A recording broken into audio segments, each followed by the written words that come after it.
Good morning student आज हम lesson number 5 footprints without fit वो पढ़ेंगे। तो मैं आशा करता हूँ कि आप ध्यानपूर्वक सुनेंगे। तो पहला पैराग्राफ जो हम पढ़ने जा रहे हैं, देखिए। Can a man become invisible? क्या कोई व्यक्ति अदृश्य हो सकता है? This is the story of a scientist who discovers how to make himself invisible. तो ये एक ऐसे वैज्ञानिक की कहानी है जो यह खोज कर लेता है कि वह स्वयं को अदृश्य कैसे करे। डज ही यूज और मिस यूज हिज डिस्कवरी? क्या वह अपनी खोज का सदुपयोग करता है या दुरुपयोग करता है? The two boys started in surprise sorry the two boys stared in surprise at the fresh muddy imprints of a pair of bare feet. दो लड़के कीचड़ से भरे दो पैरों के ताज़ा निशानों को हैरानी सहित जो है लगातार देख रहे हैं। What was a barefoot man doing on the steps of a house in the middle of London? London के नगर के मध्य में उस घर की सीढ़ियों पर नंगे पांव वाला व्यक्ति क्या कर रहा था? And where was the man? और वह व्यक्ति कहाँ था? As they gazed, जैसे ही वो जो घूर कर देख रहे थे, a remarkable sight met their eyes, तो उनकी आंखों को एक जो है साधारण दृश्य देखने को मिला। A fresh foot mark appear from nowhere, पैरों का एक नया निशान पता नहीं कहाँ से प्रकट हो गया। Further footprints followed one after another, descending the steps and progressing down the straight. और इसके बाद पैरों के और निशान एक के बाद एक करके सीढ़ियों से नीचे की ओर जा रहे थे और सड़क की दिशा में आगे बढ़ रहे थे। The boys followed fascinated until the muddy impression became fainter and fainter. लड़के आकर्षित हुए, पीछे पीछे चलते गए जब कीचड़ से भरे हुए निशान थोड़े धुंधले धुंधले नहीं होते गए। And at last disappeared all together, और अंत में पूरी तरह से वो लुप्त नहीं हो गए। The explanation of the मैजेस्ट्री was really simple enough. कहते रहस्य का स्पष्टीकरण वास्तव में बहुत सरल था। The beloved boys had been following a scientist who had just discovered how to make the human body transparent। कहते हैं जो beloved यानी कि हक्के बक्के हुए वे लड़के एक वैज्ञानिक का पीछा कर रहे थे जिसने अभी अभी यह खोज की थी कि मानव शरीर को पारदर्शी कैसे बनाया जा सकता है। ट्रांसपेरेंट क्या होता है? पारदर्शी। Griffin the scientist had carried out experiment after experiment to prove that the human body could become invisible। वैज्ञानिक ग्रिफिन, वैज्ञानिक का क्या नाम था? ग्रिफिन। ग्रिफिन ने एक के बाद एक प्रयोग किए थे यह सिद्ध करने के लिए कि मानव शरीर को अदृश्य बन सकता था या बनाया जा सकता था। फाइनली, और अंत में, he swallowed creation rare dug and his body became as transparent as a sheet of glass। और अंत में उसने एक दुर्लभ दवाई निगल ली और उसका शरीर शीशे की एक पट्टी की भांति पारदर्शी हो गया। दो यद्यपि it also remained as solid as glass, और कहते हैं though it also remained as solid as a glass, और यद्यपि वह शीशे की भांति जो है ठोस भी बना रहा। आगे पैराग्राफ देखिए। Brilliant scientist thought he was Griffin was rather A lawless person. यद्यपि ग्रिफिन एक प्रभावशाली वैज्ञानिक था, वह कुछ अवैध काम करने वाला व्यक्ति था। Griffin was rather A lawless person, अर्थात अवैध काम करने वाला, जो कानून के खिलाफ काम करता है उसको कहते हैं lawless. His landlord dislike him and tried to eject him. उसका मकान मालिक उसे पसंद नहीं करता था और उसे मकान से बाहर निकालने की उसने कोशिश की। In revenge Griffin set fire to the house, और बदला लेने के लिए ग्रिफिन ने मकान को उस आग लगा दी। To get away without being seen he had to remove this cloth. बिना दिखाई दिए भाग निकलने के लिए उसे अपने कपड़े उतार देने पड़े। thus और इस तरह से it was the that he became a homeless wanderer, और इस कारण से या इस वजह से इस वह एक बेघर जो है घुमक्कड़ व्यक्ति बन गया। विदाउट क्लोथ्स, विदाउट मनी, जिसके पास न कपड़े थे न ही पैसा था, एंड क्वाइट इनविजिबल, वह बिल्कुल अदृश्य था, until he happen to step in some mud, और जब तक उसने पाँव कीचड़ में उसके नहीं पड़ गए, and left footprints as he walk, और फिर वो चलता हुआ अपने पीछे पैरों के निशान छोड़ने लगा। अब नेक्स्ट पैराग्राफ देखिए।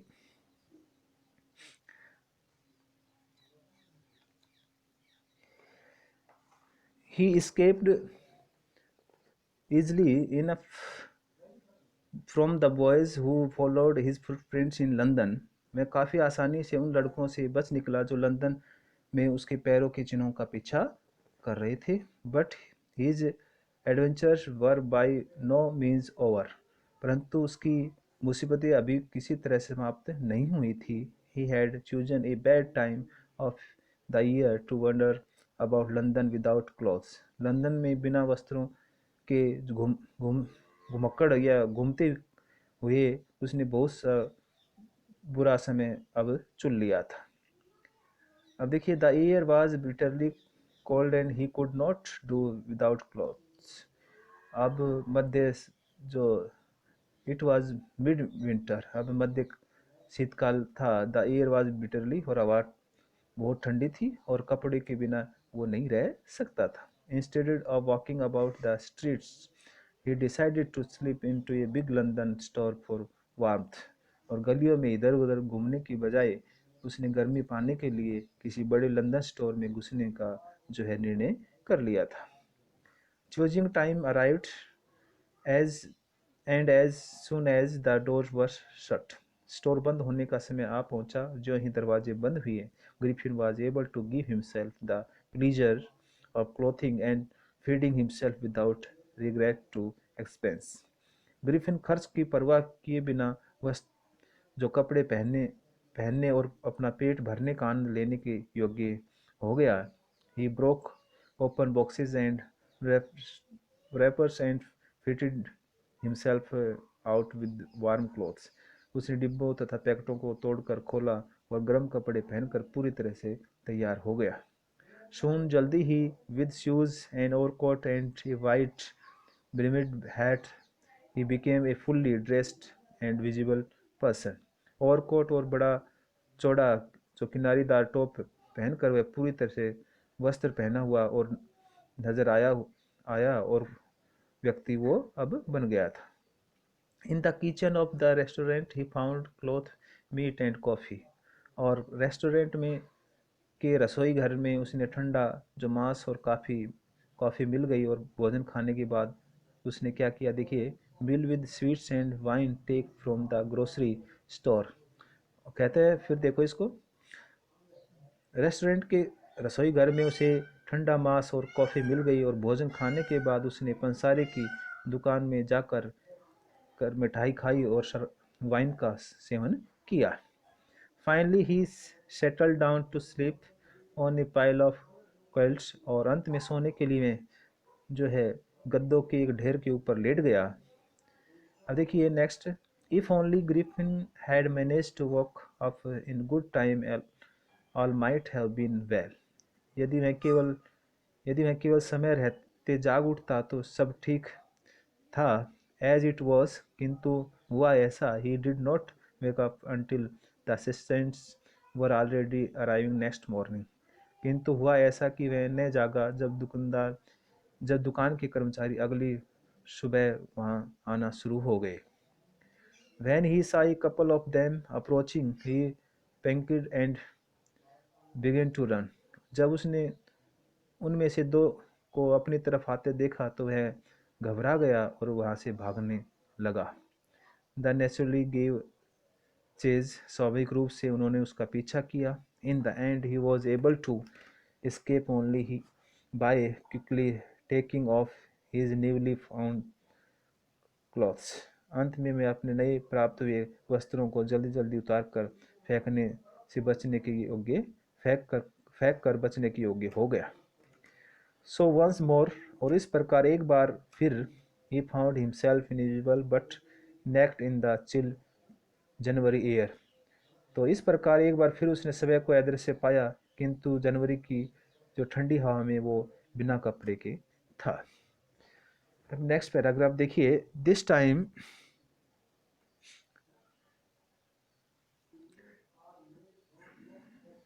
This time he decided to try the stock of a theatre company in the hope of finding not only clothes but also something that would hide the empty space the above his shoulder। अब देखिए, इस बार उसे एक नाटक company के भंडार की जांच करने का निर्णय लिया, यह आशा करते हुए कि वहां से न केवल वस्त्र प्राप्त हो जाएंगे अपितु अपने कंधों के ऊपर वाली खाली जगह को छिपाने के लिए कुछ न कुछ मिल जाएगा। शिवरिंग विद कोल्ड, ठंड से कांपते हुए, ही हरिड टू डेरी लेन, और कहते हैं ठंड से कांपते हुए वह डेरी लेन की तरफ दौड़ा, the centre of the theatre world, जो नाटकों की दुनिया का केंद्र था। He soon found a stable shop, जल्दी उसने एक उपयुक्त दुकान जो ढूंढ ली। He made his way invisible upstairs and came out a little later, wearing bandage round his forehead, dark glass, false nose, big bushy side whiskers, and a large hat।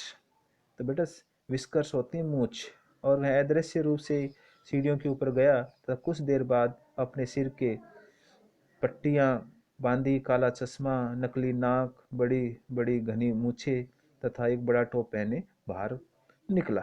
To escape without being seen, बिना दिखाई दिए, he casually attacked the shopkeeper from behind, बिना दिखाई दिए बचने के निकलने के लिए उसने बड़े ही जो है निर्दयपूर्व दुकान के पीछे से हमला किया। After which he robbed him of all the money he could find, और जितना उसे मिल सकता था उसका उस दुकानदार का पैसा लेकर वह भाग गया।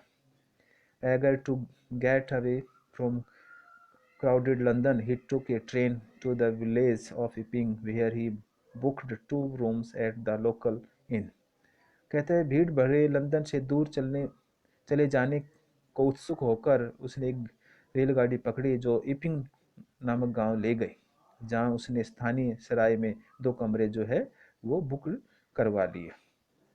The arrival of a stranger at an inn in the winter was in any case an unusual event। सर्दियों में किसी सराय में एक अजनबी का आना किसी तरह से एक साधारण घटना थी। A stranger of such uncommon appearance set all tongues wagging।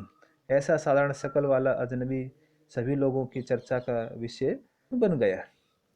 Mister hall और द लैंडलॉर्ड्स वाइफ, कहते जो सराय के मालिक की पत्नी श्रीमती हॉल ने क्या किया, made every effort to be friendly. कहते सराय के मालिक की पत्नी श्रीमती हॉल ने मैत्रीपूर्ण बनने का प्रयत्न किया, but Griffin had to no desire to talk, परंतु ग्रिफिन बात करने की इच्छा नहीं रखता था। एंड टोल्ड हर, तब उसने उससे बताया, My reason for coming in Epping is a desire for solitude।